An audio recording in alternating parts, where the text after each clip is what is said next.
First time কেমন দেখ এত কাছে রয়েছে বলে তার জন্য আসে ও অনেকবার এসেছে ওই পাশেই থাকে ও একটু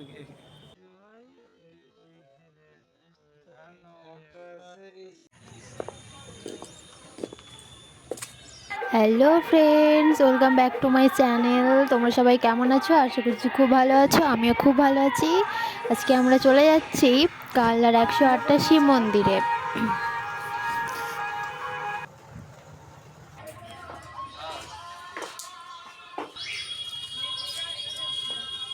ফার্স্ট টাইম এলাম, খুব সুন্দর লাগলো, খুব সুন্দর জায়গাটা।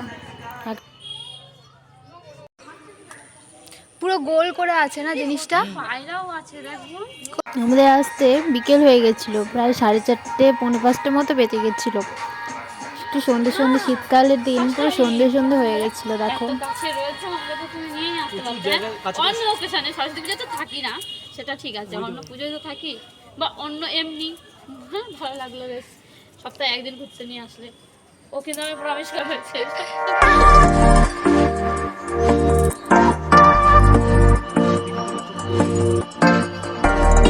খুব সুন্দর লাগছে, দারুণ লাগছে।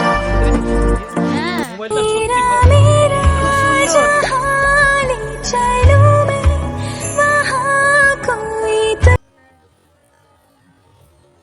ও একটু ও এখানে যখন ছিল না, তাই তো তো এই চলো ওই মন্দিরেই চলো এবার ওরা মাছ কোন দিকে? আরেকটা মন্দিরে চলো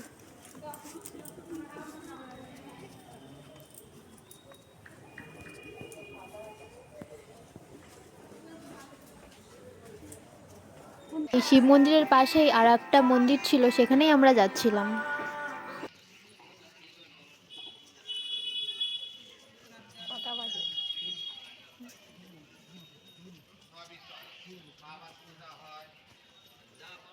এটা একটু করে লম্বা হচ্ছে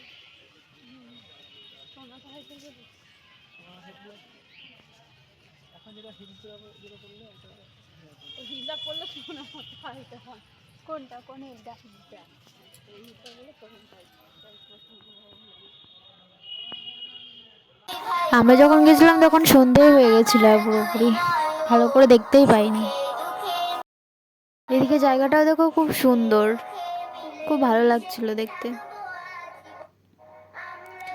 আর এদিকে দেখো, দিদি গেছে চটি ছিঁড়ে, জুতো ছিঁড়ে গেছে।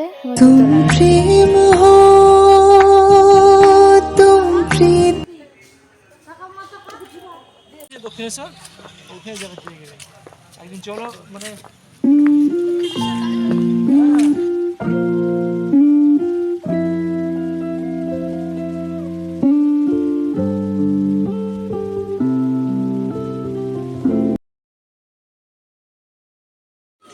তারপরে আমরা বাইরে চলে এসেছিলাম। দই পাপড়ি,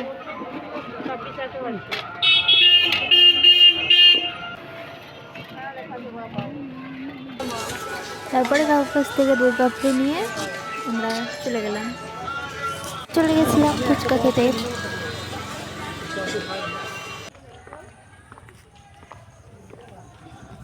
ফুচকা খেয়ে আমরা বেরিয়ে পড়েছিলাম বাড়ির উদ্দেশ্যে। চলো টাটা আজকে।